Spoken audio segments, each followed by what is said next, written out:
शिवाजी महाराजांना माहित होतं की एक ना एक दिवस दिल्लीचा बादशाह औरंगजेब या महाराष्ट्रात उतरेल आणि आपण फक्त सह्याद्रीच्या मुलुखावरती महाराष्ट्रावरती जर अवलंबून राहिलो तर स्वराज्याचं स्वप्न धुळीस मिळणार होतं। आणि म्हणूनच महाराजांनी दुसरी योजना आखली होती ती दक्षिण दिग्विजयाची। हा दक्षिण दिग्विजयाचा मुलुख महाराजांनी पादाक्रांत केला आणि हा जिंजीचा किल्ला महाराजांनी त्यावेळी जिंकला।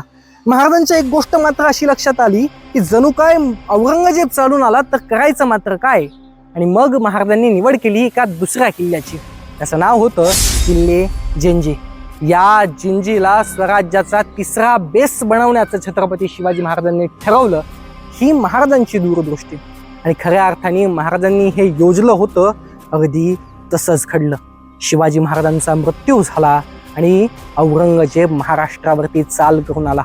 छत्रपती संभाजी महाराजांची हत्या 11 मार्च 1689 करण्यात आली आणि शिवाजी महाराजांनी आखलेला जो डावपेच होता अगदी तसंच घडलं। ती बातमी येसुबाई साहेबांना, तो डावपेच, ते राजकारण येसुबाई साहेबांना माहित होतं की शिवाजी महाराजांनी असं ठरवलंय। त्याचप्रमाणे येसुबाई साहेबांनी राजाराम महाराजांना सांगितलं की आपण जिंजीस जाणे आणि जिंजीवरून स्वराज्याचा राज्यकारभार करणे। मित्रांनो, ही खऱ्या अर्थानं छत्रपती शिवाजी महाराजांची दूरदृष्टी।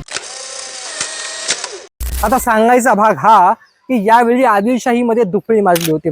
मोहम्मद आदिलशाह, त्याचा मुलगा अली आदिलशाह हा मृत्युमुखी पावला आणि त्याचा मुलगा अर्थात 5 वर्षाचं पोरग सिकंदर आदिलशाह हा गादीवर आला। ज्यावेळी सिकंदर आदिलशाह गादीवर आला त्यावेळी आदिलशाही फौजेमध्ये दुफळी माजली। एक होता दख्खनी मुसलमानांचा गट आणि एक होता पठाणांचा गट।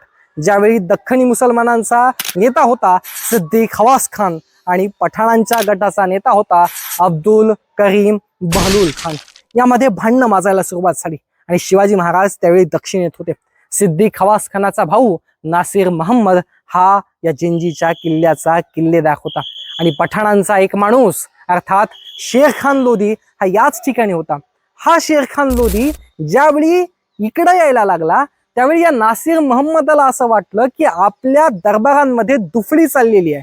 हा शेर खान लोधी कधीही जिंजीचा किल्ला आपल्या ताब्यात घेईल आणि नासिर मोहम्मदाचा हा संशय जणू काय खरा ठरायला लागला। शेर खान लोधी जिंजीच्या बाजूने सरकायला लागला।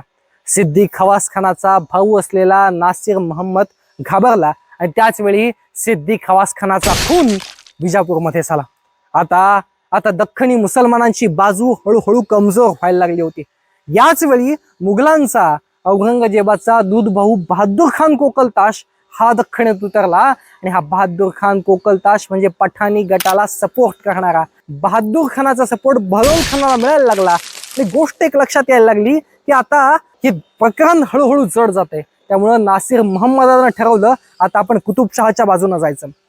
त्याच वेळी मराठ्यांचा वेढा या जिंजीच्या किल्ल्याला पडला आणि छत्रपती शिवाजी महाराज चेन्नईच्या आजूबाजूला असलेल्या मुलुखात होते आणि शिवाजी महाराजांच्या हातामध्ये एक दिवस बातमी आली की मराठ्यांनी जिंजीचा किल्ला आपल्या ताब्यात घेतला। इसवी सन 1677 यावेळी नासिर मोहम्मदासोबत बोलणी केली की नासिर मोहम्मदाला कुतुबशाहीमध्ये 1 लाखाची जहागीर, 1 लाख वार्षिक उत्पन्न असलेली जहागीर आम्ही देऊ करतो, त्या बदल्यात तुम्ही आम्हाला हा किल्ला देणे। आणि मराठ्यांनी हा जिंजीचा किल्ला आपल्या ताब्यात घेतला। आपण पाहू शकता माझ्या मागे असणारा राजगिरी हा त्यावेळी खऱ्या अर्थानं हसला असेल ज्यावेळी छत्रपती शिवाजी महाराज त्या चेन्नईच्या मुलखातून त्या जिंजीमध्ये येते झाले आणि छत्रपती शिवाजी महाराजांनी हा 3ही बालेकिल्ल्यांनी युक्त असलेला राजगिरी, कृष्णगिरी, चंद्रयान दुर्ग या 3ही बालेकिल्ल्यांनी युक्त असलेला हा मिश्रदुर्ग आपल्या डोळ्यांनी पाहिला आणि स्वराज्याचं स्वप्न साकार झालं।